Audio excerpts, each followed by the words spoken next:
क्यों बा क्यों बा अरे हमारे आई का ना बगलिया वाले गाँव में राम जागीर क्या तेरा ही है विजय वही के है आए चले गए क्यों ना कब तक आई है 1 घंटा में चला पूरी खाए चले एक बार 1 घंटा गोर ले चली सच में चली हाँ हमारे और का हाँ पूरा जिला जवार के पूरी खेले के जिम्मेदारी ढेले के और के करबा बुझनी भैंस तरह के ऊ जबर हम दिवा देवनु कि ये जवार में वैसन भैंस ना मिली। हाँ मैंने भैंस बुझी कि मैंने दर्शनी भैंस दर्शन रुआ सुत उठ के सवेरे हाँ सुत उठ के मैंने दर्शन कर लेबनु तो और जतरा बन जाई एक बियाह खाती मैंने बुझी कि मैंने जवार भर के लोग आयल कि हम मैंने हमरा के यहाँ बियाह हो जाओ हमरा के यहाँ एक भैंसिया के हाँ लेकिन मैंने तनिको मैंने लॉस नाम के चीज ना दिले मालिक। अब देखी जब भाग में हमनी के होई तो होइए जाई। जी प्रणाम प्रणाम प्रणाम चलो तब चल हाँ जी प्रणाम प्रणाम प्रणाम। हाँ गजाइल है जी का बनू कि हमनी के आइल बनी सर जैतपुर से। हाँ तो यो पुंडा गांव है ढेला बाबा नाम है हमारा। अच्छा हाँ ढेला बाबा जानते नहीं हमनी का कुछ काम रहा रहुआ से काम हाँ हम कमे में जाता नहीं जरी तेरह ही में जाते नहीं हाँ। अच्छा भइल है कि मैंने हमनी के वहीं भेंट हो गई ना। हाँ बतावा बात बाकी राउ रही भैंसिया भी है नु भैंसिया हमार भैंसिया हाँ ये भैंसिया हमनी के कीने के रहा वह केहू कहला से कि शायद बेचाई भैंसिया।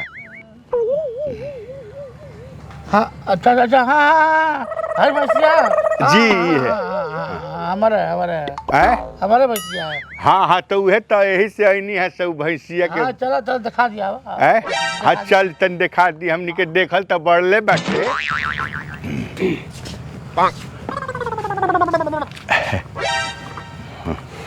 ये तो ही है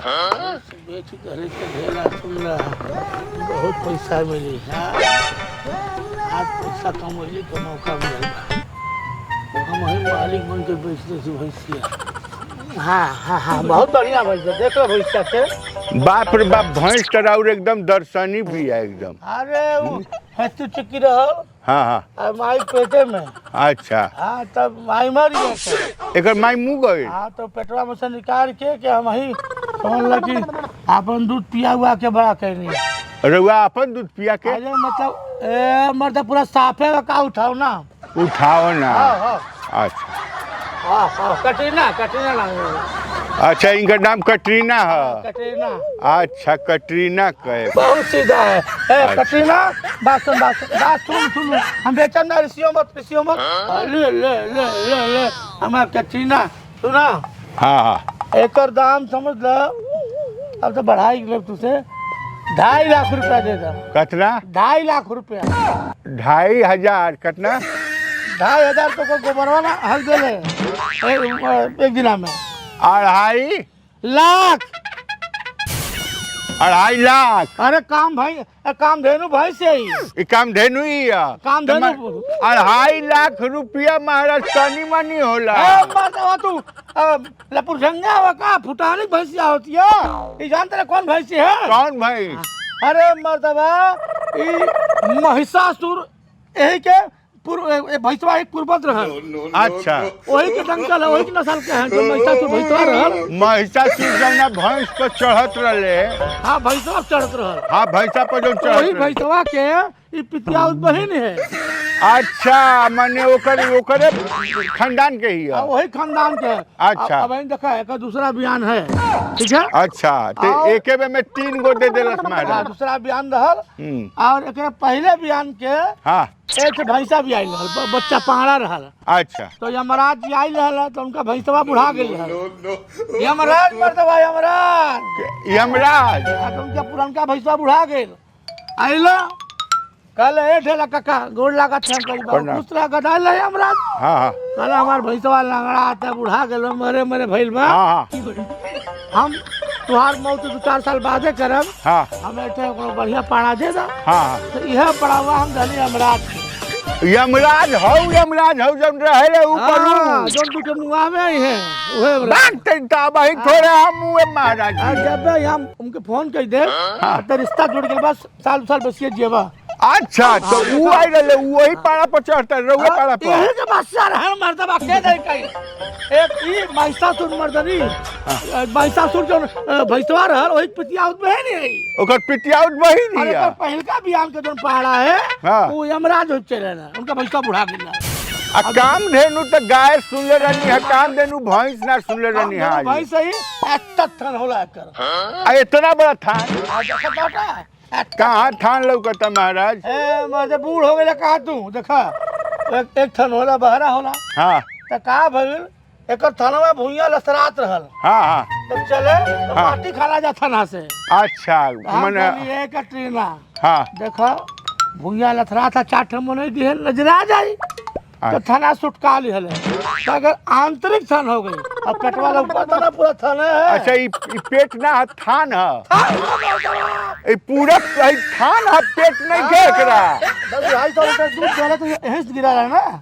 ए बाबू हाँ हम कहनी अनु सब बात रहुआ सुनत रहे अनु हम जौन भैंस रहुआ के किनवाएब नु ओ जवार का जिला में वैसन भैंस ना होई खरीद ले बना।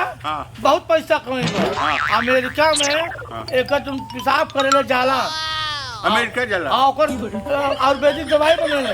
अच्छा और समझ लो तुम गोबरा वोबरा बने ये सब रामदेव बाबा के ट्रांसफर हो गए। अच्छा गोबर सब रामदेव बाबा के हाँ ओकर दवाई बनी शुरू करके चिपरी 5 के बड़े बड़े माल में बिकला। अच्छा पैसा निकाला ले जा रहा हम दूसरा के मर्दा गाय में पूरी खाए तू। सुनी ना एगो बात कही दाम बहुत ज्यादा 2.5 लाख रुपया से 5 पैसा कम हमें जानते सुनी ना औकात उतना नहीं के हमनी के ना सोचले रहनी है कि इतना दाम लागी। हालांकि भैंस पसंद बा हमनी के हाँ लेकिन कुछ कम कर देती। ठीक है शंकर 2,49,90 रुपया दे दो। 2 लाख GST लगाओ तनिकाए में मतलब तू कुदार बजट का है बताओ। लाख नहीं के हमार बजट ऐसा कर 75,000 दे दो जो था 75,000 जल्दी था बढ़ता। सुनी ना 75 थोड़ा सी 50,000 दे दो। सुने ना 50 नहीं के भैया जी। हाँ सुनिए भैया कहाँ बताओ। अरे सुनी ना 50 नहीं के हम ही कहते हम एकदम बोल दी एकदम बोलो रउआ इंसानियत होई त रउआ दे दे। हैं 2000 मर्द है कुकुर खाता था बिलाल खाता था कुकुर नहीं की ना मर्द 2 दिन का गोबर बेचे ले 1 दिन का गोबर बेचे ले तो 2-4 कमा ले 2 दिन के भगा ना सुनी ना बतिया हमरो मानी ना नहीं बेटा हैं सुनी ना 1 रुपया और ले ली ऊपर से 2001 बुला देंगे तो भैंसिया बेचने चाहिए मालिक बन चला जोने आवता कहल बा भगते भूत अगर लंगोटिए भली बेचेला हाथ उठेला कई देला एक ट्रेन के बेचत है। ठीक है हाँ ठीक है हाँ अच्छा भेज दो ना ठीक है ये कहते कोनो बात नहीं जोन दे खुदा ले जा पैसा दे ले जा। सुनी ना 2000 हम कहते बनी 1 रुपया और ले ली। सुना 2000 नहीं ऐसा करे कि तू 5,000 रुपया दे दे